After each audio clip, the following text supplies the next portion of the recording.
pense que nous allons aborder cette deuxième partie de la matinée. Monsieur Antoine Compagnon m'a demandé de présider cette séance et nous avons le bonheur d'avoir deux conférenciers qui portent sur des thèmes bien différents de ceux de ce matin, mais qui sont d'importance puisqu'il s'agit d'examiner la notion d'autorité dans les textes traditionnels, et on sait à quel point cette autorité peut s'exercer à la fois au niveau de l'opinion et dans le pouvoir politique.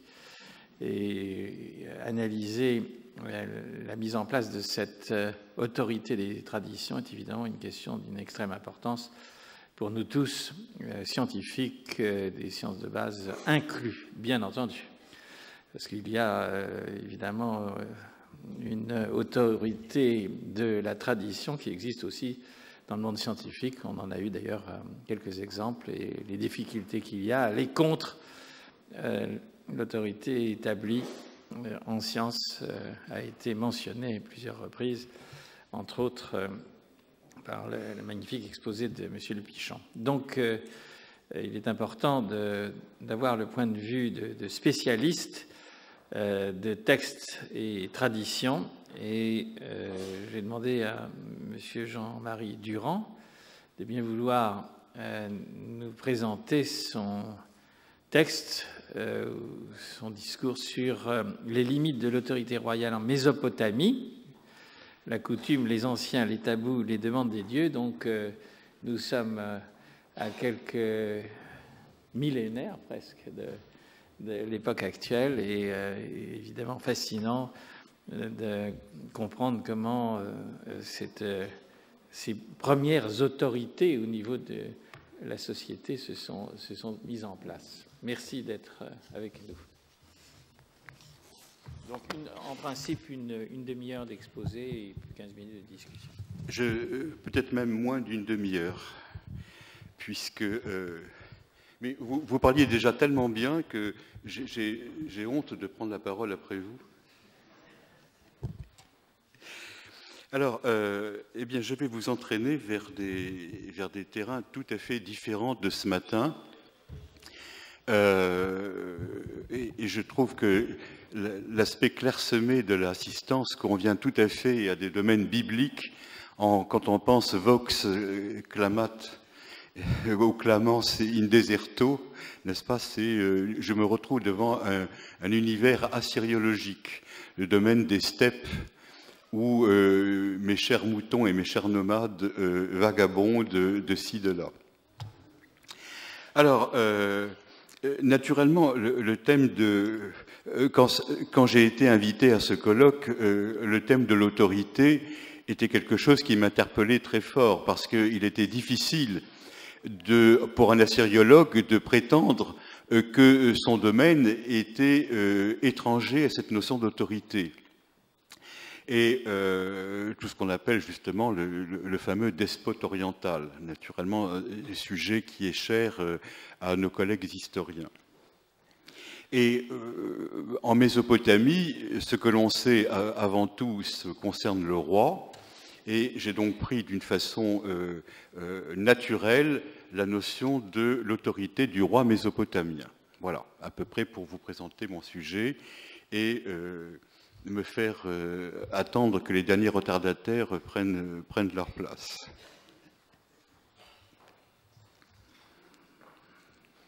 Alors, si vous me permettez de commencer, le roi est... je suis un vieil universitaire, donc j'ai besoin d'avoir un texte écrit et de présenter les choses d'une façon classique. Je n'ai pas le don d'improvisation que peuvent avoir les orateurs de ce matin. Le roi est la figure centrale du monde mésopotamien et son pouvoir est généralement décrit sans limite. Ce devrait donc être un des meilleurs exemples pour illustrer la notion d'autorité, et peu d'autres pourraient la contrebalancer. Et le pouvoir royal a des décisions sans appel, et il peut compter en plus sur l'inexistence de la notion de contre-pouvoir, puisqu'il n'y a pas en Mésopotamie d'assemblée, pas de grand prêtre parlant au nom d'un code moral supérieur comme en Israël, et surtout pas d'opinion publique, le peuple n'étant qu'un agrégat de corvéables. Alors tout cela est parfaitement connu depuis longtemps et vous pouvez le trouver dans tous les ouvrages d'histoire s'ils consentent à remonter à une antiquité aussi haute. En fait, je vous dirais que cette idée du roi oriental, comme je viens de vous la présenter, comme un despote qui fait plier le monde et les gens à sa volonté, jusqu'à éventuellement faire fouetter la mer, et surtout une notion grecque qui trouve ses meilleures illustrations dans des exemples tardifs. On peut facilement imaginer que sur les 3000 ans d'existence de la documentation cunéiforme, eh bien, la notion de roi est susceptible de changer ou au moins de revêtir des apparences extrêmement différentes. Et la connaissance de la documentation indigène a donné aujourd'hui une approche extrêmement différente de l'autorité royale, d'où mon choix de vous présenter aujourd'hui plutôt les limites de ce pouvoir que l'exaltation de ce pouvoir. C'est l'exaltation de ce pouvoir. Les Grecs vous en ont déjà beaucoup parlé, il n'y a qu'à ouvrir Hérodote et vous avez déjà à peu près tout ce que l'on peut raconter de sottises sur le domaine. L'approche des Grecs de la réalité, j'ai beaucoup d'admiration pour la civilisation grecque, ne croyez pas que je règle des comptes particuliers en vous disant ça. L'approche des Grecs de la réalité orientale est de fait très compréhensible. La plupart du temps, on est confronté avec un discours idéologique figé, des stéréotypes obligés. Ce qui est dit coïncide avec ce qu'il convient de dire dans un texte cunéiforme. Il a été ainsi depuis longtemps établi, en ce qui concerne des princes aussi célèbres que les rois néo-assyriens, que le discours tenu à leur égard est en fait préétabli.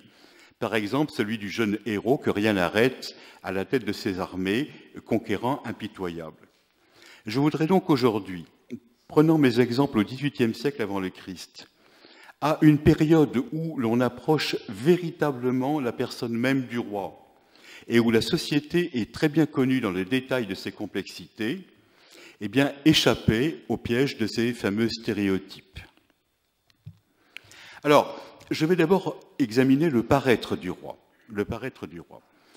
Il est vrai que pour quelqu'un qui arrive de l'extérieur, tout est fait pour que le roi paraisse être l'homme qui a l'autorité sur tous les autres.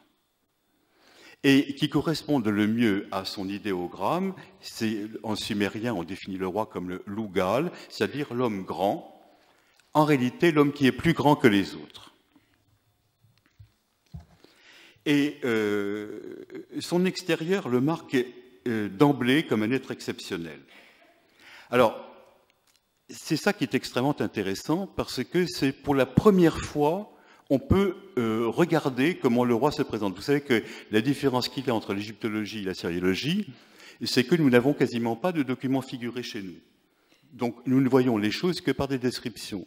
Alors qu'en Égypte, il n'y a qu'à regarder n'importe quelle paroi pour voir comment les gens se présentaient et comment on les représente, comment ils étaient dans la réalité.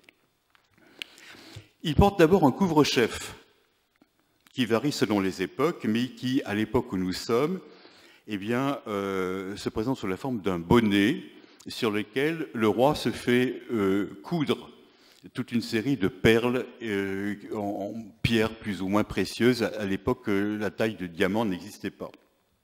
C'est quelque chose qui est extrêmement important, car nous avons à l'heure actuelle un dossier très nourri où le roi de Marie montre son impatience extrême devant le fait que les rois vassaux arrivent et que son bonnet n'est toujours pas enfilé et qu'il ne pourra pas à ce moment-là se montrer dans toute sa gloire devant ses vassaux.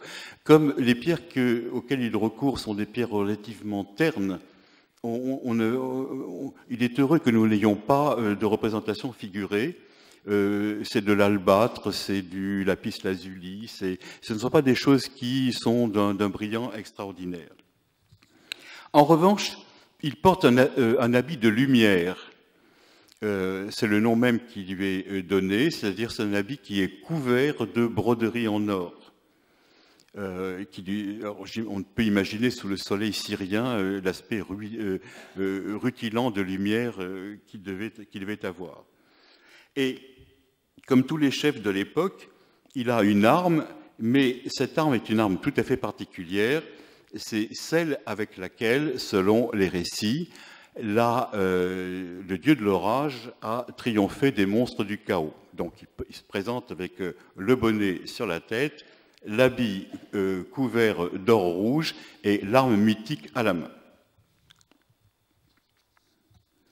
Et tout cela est consacré par le fait qu'il est loin du Seigneur. C'est une notion extrêmement importante. Jusqu'à présent, on croyait que l'onction royale commençait uniquement avec les Hébreux et le sacre de David. On sait que ça remonte à la plus haute antiquité, puisque nous n'avons pas de texte syrien antérieur au XVIIIe siècle avant le Christ.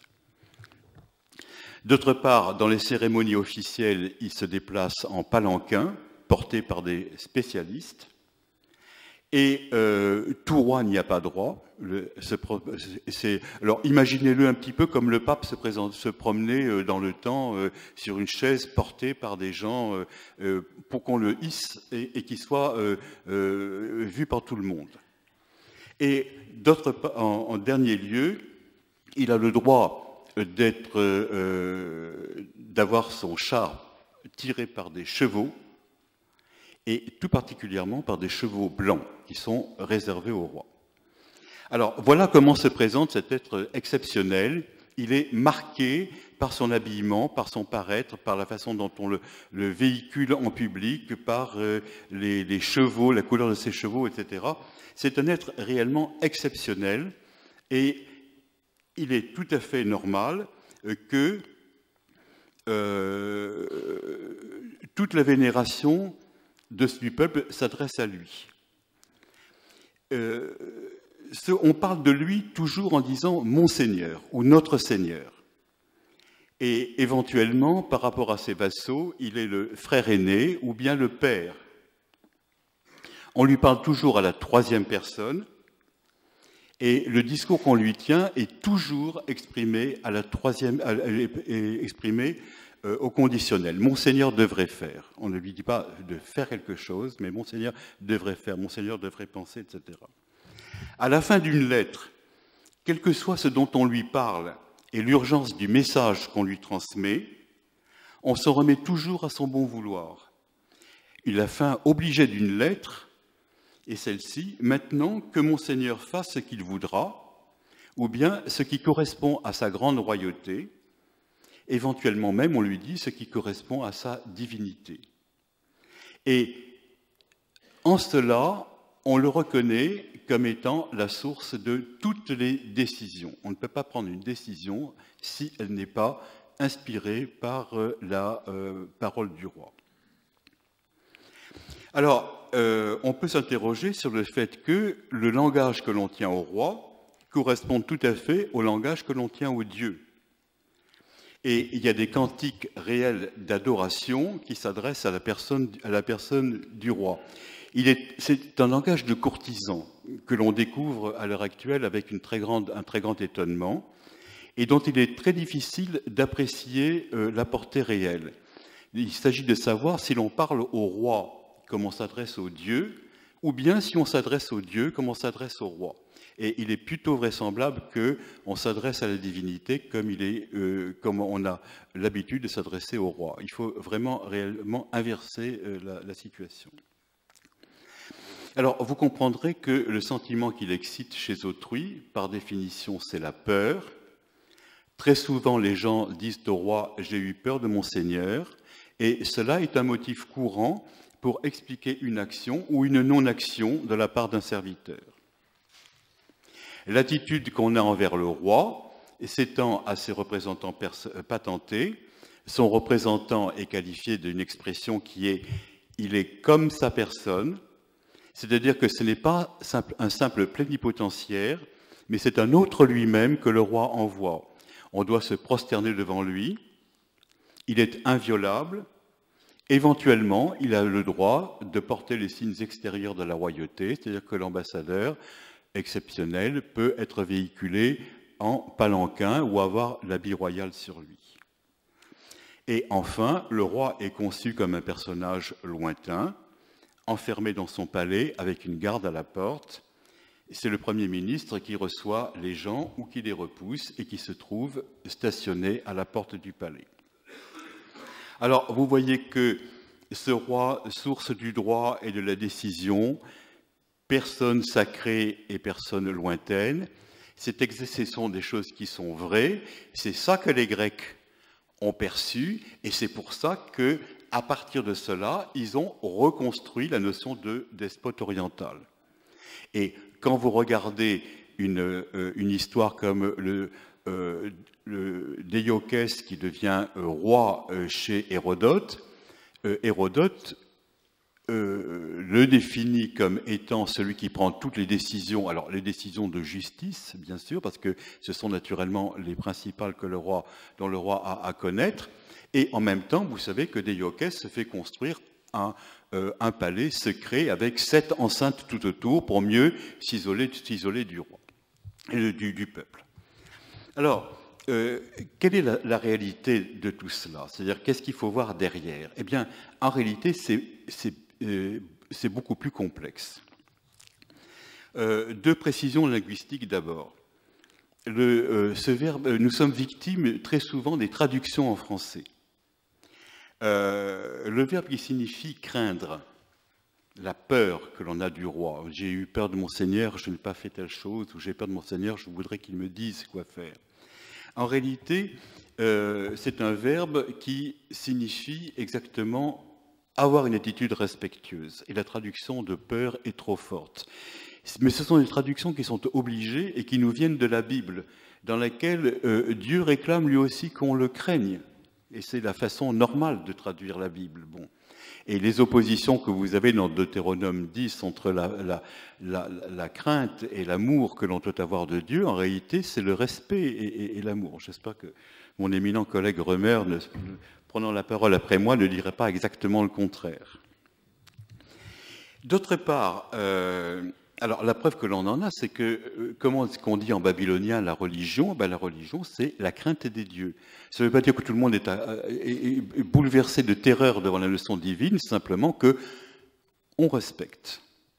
Et la meilleure façon, effectivement, de respecter quelqu'un, c'est de commencer d'abord par le craindre, en définitive.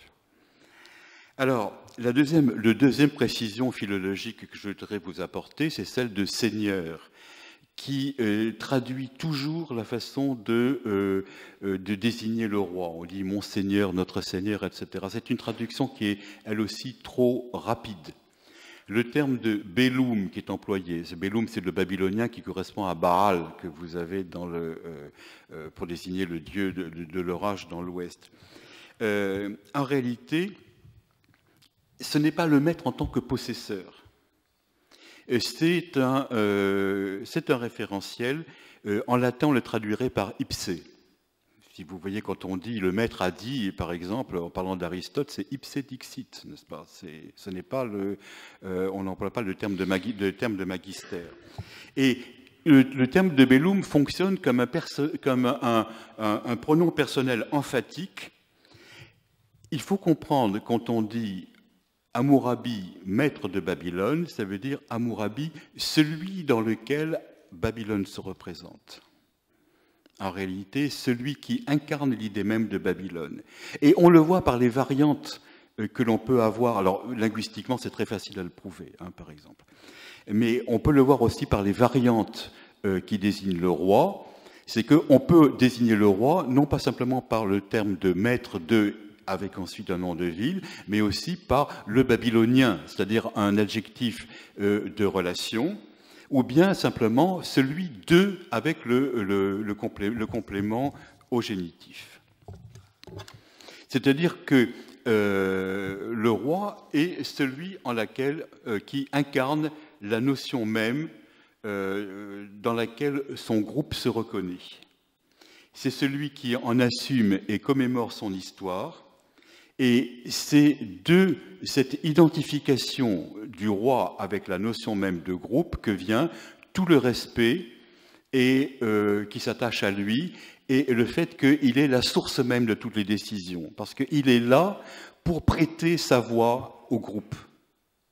Donc, vous voyez que si vous reprenez la notion de despote, vous avez à ce moment-là l'étymologie même de despote, c'est-à-dire que despote signifie celui qui est le maître de la maison, au point de vue des étymologies. Hein. Et ce n'est que pas dans les discours modernes que despote devient quelqu'un qui est despotique et qui a un pouvoir devant lequel tout le monde doit se plier. Alors, mais ce sens de maître de la maison est quelque chose qui est, à l'heure actuelle, sauf en linguistique indo-européenne, bien perdu et qui n'est certainement pas très conscient à l'idée des gens qui l'emploient. Quelles sont les limitations de la puissance de ce roi?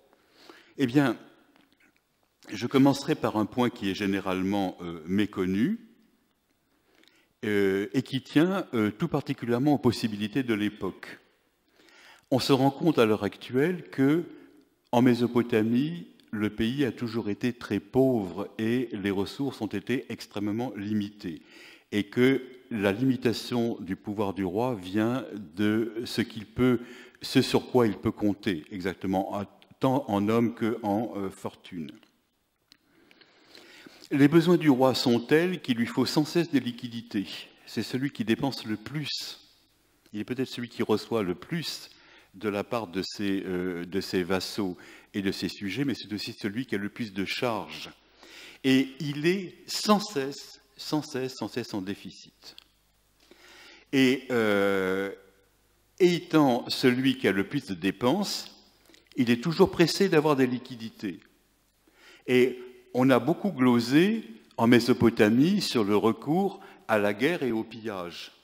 Parce que ça, c'est le discours magnifique sur lequel le roi a toujours, à toutes les époques, attiré l'attention de ses contemporains et de ses successeurs.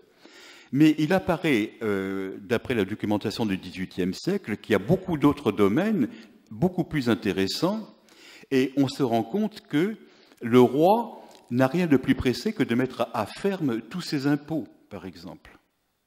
Hein, et tous les revenus du royaume. Et en réalité, percevoir l'impôt, ce n'est pas envoyer le percepteur quelque part pour exiger que l'on vide la caisse du particulier, c'est simplement lui demander d'acquitter l'impôt en un seul coup. S'il y a un traité de commerce avec une ville, eh bien on dit il y a une perception qu'il faut payer sur le commerce. On va fixer ça à tant de, j'emploie une expression moderne, tant de kilos d'argent, et puis après le commerce se fera librement. On ne va pas faire payer chaque fois quelqu'un qui va se présenter. Et de la même façon, les terres royales, eh bien, seront mises à ferme. On demandera à des gens de garantir un certain revenu au roi, quitte à eux ensuite à faire payer les gens, se débrouiller avec les petits exploitants qui seront sur les terres royales. Voilà donc quelque chose qui limite beaucoup, si vous voulez, la notion de fortune du roi. On se rend compte en réalité que le roi n'est pas la personne la plus riche de son royaume, et il est tout à fait intéressant de voir que la façon qu'il a de renflouer les caisses de l'État, c'est de faire un procès à quelqu'un de particulièrement riche. Et les idées de Fouquet ou par exemple de Jacques Coeur, eh bien, les rois amorites, ils avaient déjà et considéraient que c'était aussi bien que d'aller rafler la caisse d'une grande fortune à côté pour pouvoir avoir les moyens de paraître. Quelle est l'origine du roi? Eh bien, le roi ne peut pas être ce qu'on appelle en latin un homo novus. Il doit être pris dans une famille spécifique. Et il doit d'autre part se dire fils du précédent. La dynastie est un fait qui ne doit pas être remis en question. Le roi doit appartenir à une dynastie. Si jamais il y a un soupçon de qui n'est pas légitime, eh bien, il s'emploiera à faire croire qu'il est légitime. Ça, c'est son problème.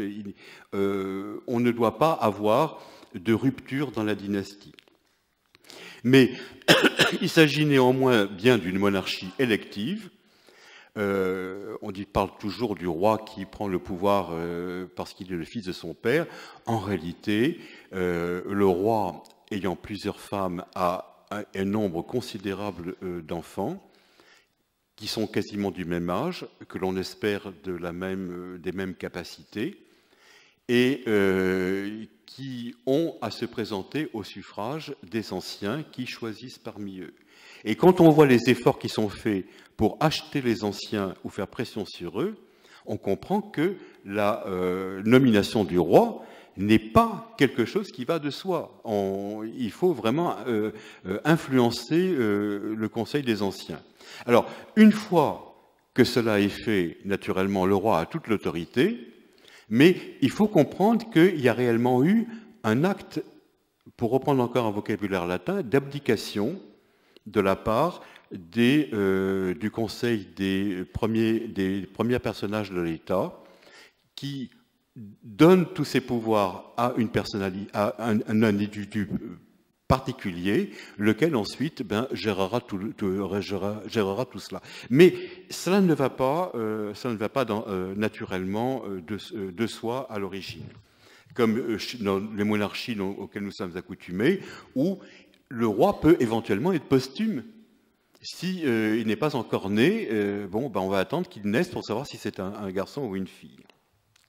Alors, naturellement, le vice terrible du système, c'est que, comme il y a pluralité de candidats, et qu'il n'y en a qu'un qui est choisi, eh bien, si on n'a pas eu la précaution de mettre à mort les rivaux, il y a ce qu'on appelle de nos jours, enfin, dans les textes que nous avons lus, un keltum.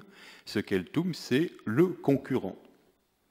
Et ce concurrent, c'est quelqu'un qui aurait autant de droits que le roi à être roi, et qui est reconnu par une partie de la population, qui n'est pas contente du roi actuel, ou qui est reconnu par les rois voisins, et cela empoisonne naturellement la vie politique, parce que un roi, fût-ce le roi de Marie, un des premiers de l'époque, a toujours son keltum, c'est-à-dire un rival qui est hébergé dans une capitale étrangère et sur lequel on fonde ses espoirs pour qu'il aille prendre le pouvoir.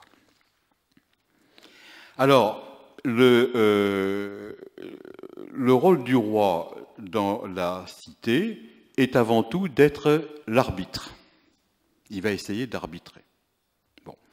Et le grand problème qu'il va avoir dans ces sociétés traditionnelles, c'est lorsqu'il y aura un crime de sang. Quand il y aura un crime de sang, la famille de la victime essayera de se venger elle-même. Et par la même occasion, on fera recouler le sang, et il y aura à ce moment-là une nouvelle vengeance. Le rôle du roi est de construire la notion d'État sur la notion de paix civile. C'est-à-dire que le roi va essayer de rafler toute la représentativité des familles et de dire que c'est lui qui est le responsable de la justice. Si quelqu'un doit venger la victime, c'est seulement le roi qui pourra s'en charger. Alors, à l'époque, on voit les royautés se diviser en deux catégories. Il y a celle où le roi est capable d'être l'arbitre et d'empêcher que le droit coutumier ou le droit familial introduise du désordre dans la cité. Et puis, il y a les autres royautés où le roi n'a pas cette autorité, ne peut pas le faire. Alors, les cas sont multiples. Le roi n'est pas là, ou bien il y a une régence, ou bien le roi s'adresse à trop forte partie parce que c'est une des familles principales de la capitale qui se sent lésée et que on est obligé de les laisser faire. Et à ce moment-là, on voit qu'il s'exerce le droit de la vendetta, le terme convient parfaitement, et on se retrouve tout à fait dans les situations de droit islamique avant et après l'instauration du califat. Une autre grande limitation de l'autorité du roi, c'est qu'il ne peut pas, s'il est tout-puissant, il y a une chose qu'il ne peut pas faire, c'est innover. Innover comme il l'entend. Si vous voulez, la notion de rupture n'est pas possible si c'est une rupture par rapport à la tradition. Et toute action est comprise comme étant fondée sur l'autorité de la chose préétablie. Nous faisons une chose, disent les textes, parce qu'elle a déjà été faite, et c'est parce qu'elle a déjà été faite qu'elle est bonne. Alors, naturellement, il y a une infinie façon de faire les choses comme les anciens, de façon nouvelle, mais c'est bien évident. Et ce qui est tout à fait intéressant, c'est de voir que le roi a à côté de lui des conseils qui sont là pour lui rappeler les coutumes. Alors je vais vous donner deux exemples, nous avons des histoires qui sont particulièrement spectaculaires. Il y a un roi qui, ayant été chassé de chez lui, est retourné sur son trône, aidé par le roi de Marie. Le roi de Marie en a profité pour lui dire « Désormais, tu seras mon vassal et tu t'adresseras à moi comme ton père, et non plus comme ton frère, comme tu aurais dû le faire. » Bon.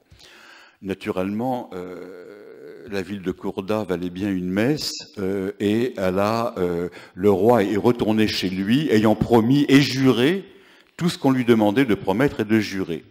Et quand il est arrivé chez lui, le conseil des anciens s'est réuni et lui a dit « La coutume de Courda est de considérer le roi de Marie comme un frère et désormais tu écriras à ce roi que tu prétends être ton suzerain comme à un frère. » Alors, nous ne connaissons l'affaire que par le roi de Marie. Vous imaginez que si le roi de Marie devait prendre un exemple d'ingratitude humaine, je le trouvais particulièrement bien clair en la présence du roi de Courda. Mais localement, on lui a dit, s'il faut, nous ferons la guerre. Et le roi de Courda fit la guerre à son bienfaiteur, parce que c'était quelque chose qui allait de soi. Le roi de Marie, de la même façon, a à côté de lui les chefs des pâtures qui lui sont là pour lui envoyer des lettres extrêmement précieuses pour nous et qui lui racontent la coutume des anciens à laquelle il faut qu'il se conforme. Alors, la troisième limitation du roi de Marie, vous imaginez d'où elle vient de la divinité. Le roi ne peut pas faire quelque chose, on ne peut pas faire quelque chose sans la volonté du roi, mais le roi lui-même ne peut pas faire quelque chose sans la volonté des dieux. Alors, cela donne à l'aspect de la divination un rôle prédominant dans l'État. Car chaque fois que le roi doit nommer un fonctionnaire, partir en guerre, faire une construction, demander quelque chose, il faut demander l'autorisation à la divinité. Alors il y a des techniques pour cela. Et le roi, là encore, pour reprendre notre vocabulaire, a ce que l'on appelle le droit des auspices, le ius auspicium. Il peut poser la question, il peut l'interrompre, il peut la faire répéter, mais il faut qu'il y ait un technicien à côté de lui qui donne la réponse. Alors, naturellement, le roi est capable de se débrouiller par lui-même, mais ça donne un aspect plutôt misérable, n'est-ce pas, que de toute grandeur à ce monarque despotique qu'on a vu de l'extérieur. Alors, pour conclure, Je pense que vous êtes venu ici pour me dire qu'il fallait que je conclue. Si vous voulez avoir une discussion. Je ne rêve pas d'une discussion, mais je vais quand même conclure. Vous voyez la vision nouvelle que nous pouvons avoir du roi mésopotamien à partir du moment où l'on va voir dans des textes qui nous parlent réellement de la personne et du quotidien, et non pas dans les textes historiques exemplaires. Et que nous n'avons plus l'image paradigmatique du roi, mais en réalité le quotidien dans lequel il vit. Son autorité, elle est fondée en nature. Elle repose sur l'abdication des anciens du groupe. Mais ces derniers, elle reçoit la consécration divine. Elle est proclamée d'une façon outrancière par des courtisans qui emploient un langage courtisanesque. Mais en même temps, le roi est obligé de venir d'un certain milieu ou de se prétendre venir d'un certain milieu. Il est obligé de respecter des engagements, c'est les engagements du groupe qu'il représente.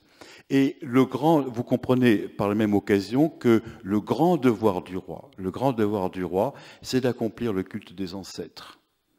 C'est pas tellement le dialogue entre le roi et son Dieu, que l'on a cru pendant trop longtemps, c'est le fait qu'il doit proclamer le nom de tous les gens qui l'ont précédé sur le trône, mais il doit aussi être responsable de tous les gens du groupe qui sont morts pendant les défaites qu'a subi le groupe et qui n'ont pas pu être enterrés et qui ont été abandonnés sur le champ de bataille sans recevoir la sépulture. C'est le roi qui en est le responsable. Et c'est par le fait même que le roi est l'incarnation de la conscience du groupe et qu'il s'exprime au nom de ce groupe qu'il tire son autorité et sa légitimité. Je vous remercie de votre attention.